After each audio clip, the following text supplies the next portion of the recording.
আমাদের অনেকেরই ধারণা ট্রেনে কাটা পড়ে কেবল বাংলাদেশিরাই মারা যায়। বাংলাদেশের মানুষজন বেকুব ইতর, তারা সিগন্যাল মানে না, হেডফোন লাগিয়ে লাইনে হাঁটে, ছবি তুলতে গিয়ে কাটা পড়ে। ট্রেনে কাটা পড়ার এটাই মূল কারণ। ট্রেনে চাপা পড়ার এটা অবশ্যই একটা কারণ, কিন্তু একমাত্র না, সম্ভবত সবচেয়ে বড় কারণও নয়। তাহলে কি রেল লাইনে কি এমন অদৃশ্য শক্তি কাজ করে যা মানুষকে ট্রেনের নিচে ফেলে দেয়? সম্প্রতি এই কেস স্টাডি করেছেন জয়নাল আবেদিন নামের একজন লেখক। আমাদের প্রত্যেকের উচিত তার ট্রেনে কাটা পড়া নিয়ে এই তথ্যগুলো জেনে রাখা, তাহলে নিজের ও পরিবারের জন্যই উত্তম হবে। আলোচনাটা ট্রেনে কাটা পড়ে সর্বশেষ মারা যাওয়া আলোচিত ফটোগ্রাফকে দিয়ে শুরু করা যাক। তার উদাহরণ দিয়ে জয়নাল আবেদিন লিখেছেন তার পোস্ট করা সর্বশেষ ভিডিও রেল স্টেশনের। 23 এপ্রিল কুমিল্লায় ট্রেনে একসাথে কাটা পড়েছিল 3 কিশোর। এরা স্টেশনের টোকায়। সারাদিনই ট্রেন লাইনের আশেপাশে ছিল তাদের আনাগোনা। গত বছরের জুলাইয়ে নরসিংদীতে 5 জনের মৃত্যুর ঘটনা ঘটে। তাদের উদ্ধার করার সময় একজন উদ্ধারকারী কাটা পড়ে আরেক ট্রেনে। গত বছরের নভেম্বরে লালমনিরহাটে ট্রেনের লাইনে বসে টাকা ভাগাভাগির সময় মারা যান 4 দিনমজুর। লাইনে বসার আগে তারা স্টেশন মসজিদে নামাজ পড়ে আসে। এই 4টা ঘটনাকেই অ্যানালাইসিস করেন ফটোগ্রাফার তরুণের রেল স্টেশনে পোস্ট করা ভিডিও বলছে ট্রেন লাইন ও ট্রেনের সাথে তার সখ্য আগে ছিল। জীবনে প্রথমবার লাইনে দাঁড়িয়ে সে দুর্ঘটনার শিকার হয়নি। 3টা কিশোরের ঘরবাড়ি রেল স্টেশন। তারা নিশ্চয়ই জানে ট্রেন কত দ্রুত আসে, কিভাবে যায়। লাইনে কাটা পড়া লাশ উদ্ধারে যে ব্যক্তি এসেছেন তিনি দক্ষ ও অভিজ্ঞ। অনকরা ও অস্থানীয় কেউ লাশ উদ্ধারে যাবে না। রেল লাইনে বসে টাকা ভাগ করা ও স্টেশনে নামাজ পড়া শ্রমিকরাও স্টেশন এলাকার বলে ধারণা করা যায়। প্রশ্ন হল, এদের সবার এমন পরিণতি কেন ও কিভাবে হল?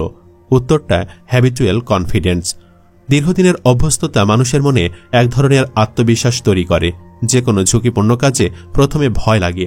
ওই যে কোনো এলাকায় প্রথম গেলে লোকজন ফোন, মানিব্যাগ শক্ত করে চেপে ধরে যে রকম, এই বুঝি পকেট কেটে ফেলল কেউ। পেছনে পায়ের শব্দ শুনলে সতর্ক হয়। বেশ কিছুদিন যাবার পরেও যখন কিছুই ঘটে না, শুরুর সতর্ক ভাবটা ধীরে ধীরে আর থাকে না। এটা প্রত্যেকটা মানুষের খুবই ন্যাচারাল একটা অভ্যাস। তারপর যখন একদিন পকেটটা সত্যি সত্যি কাটা যায়, মানুষের মনে পড়ে সতর্কতায় কোনো ছুটির দিন নাই, টার্গেট ফিল আপ নাই। সতর্ক ও সাবধান প্রতিদিনের কাজ। যারা ট্রেনের সাথে বেশি পরিচিত, স্টেশনে বা স্টেশনের কাছাকাছি কাজ করে, প্রতিদিন ক্রসিং পার হতে হয়, এরা জীবনে বহুবার লাইন পার হবার আগে হয়তো সাবধানে পেছনে ফিরে তাকিয়েছে। প্রতিবার দেখেছে ট্রেনের খোঁজ নেই। এরপর নিজের অজান্তে তারা অভ্যস্ত হয়েছে। ব্রেনের সিগন্যাল গেছে লাইনে ট্রেন থাকার সম্ভাবনা খুবই কম। আমি 3-4 ফুটে লাইনে পা রাখবো, আর ঠিক তখনই বাতাস পড়ে একটা জিনিস এসে আমাকে ধাক্কা মারবে, এমন হয় নাকি? এ জিনিস এমনি লেট করে, সো নো টেনশন। এটাই হ্যাবিচুয়াল কনফিডেন্স। এই আত্মবিশ্বাসে মানুষ চোখে কাজে লাগায় না, কান ঠিকমতো কাজ করে না। হ্যাবিচুয়াল কনফিডেন্স তাকে আরও বলে পুরো শহরে ট্রেন লাইনটাই সেফ। যত জায়গা দিয়ে সে হেঁটেছে, প্রত্যেকটা জায়গায় রিক্সা, গাড়ি, বাইক, এমনকি মানুষের ধাক্কা খাওয়ার সম্ভাবনা ছিল। ট্রেন লাইন এমন একটা স্থান যেখানে কেবল ট্রেনই চলে, আর ট্রেন আসে দীর্ঘ সময়ের বিরতিতে। ক্রসিংয়ে গদা ফেলার পরেও কয়েক মিনিট পাওয়া যায়। লাইন পার হতে লাগে কয়েক সেকেন্ড, অর্থাৎ নিশ্চিন্তে সামনে ফেলো পা। ভাগ্য ও ইন্দ্র বিশ্বাসঘাতকতা করে ফেলে একদিন। পরীক্ষায় ছোট করে নিউজ, অমুক জায়গায় ট্রেনে কাটা পড়ে একজনের মৃত্যু। মানুষ সেই খবর স্কিপ করে, যেমন স্কিপ হয়তো ভিকটিমও করত।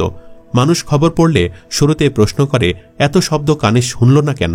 এই প্রশ্ন ভিকটিমের মাথায়ও একদিন ছিল। তবে ট্রেনে কাটা পড়ার এটাই একমাত্র কারণ নয়। আরও নানান কারণ নিয়ে আলোচনা করে জয়নাল আবেদিন লিখেছেন, ট্রেনে কাটা পড়ার খবর দেখলে প্রায় প্রত্যেকটা মানুষের মাথায় প্রশ্ন আসে, লোকটা ট্রেনের শব্দ শুনল না কেন? এত ভারী একটা বাহন, ঝকঝক শব্দ, হুইসেলের তীব্র আওয়াজ, কিছুই কিভাবে কারো কানে যায় না?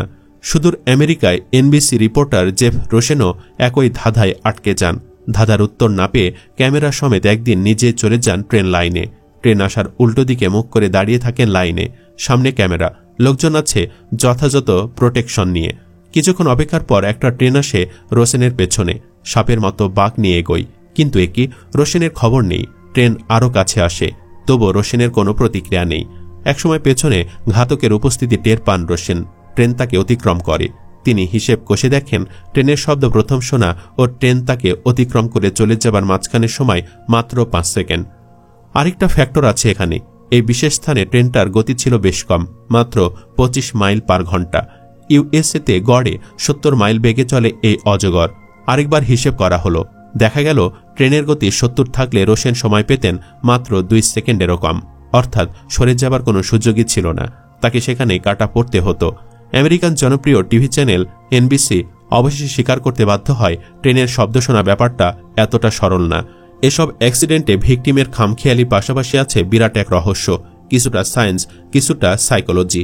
বহু লোক বলেছেন তাদের লাইফে এই অভিজ্ঞতা হয়েছে। তাদের কানে ইয়ারফোন ছিল না, তারা খুব অসতর্ক ছিলেন তাও নয়, শুধু লাইনটার দিকে নজর ছিল না এবং হঠাৎ তারা আবিষ্কার করেছেন গায়ের সাথে ঘেঁষে একটা ট্রেন বুলেটের মতো চলে যাচ্ছে। দুর্বল কিছু ব্যাখ্যা আছে।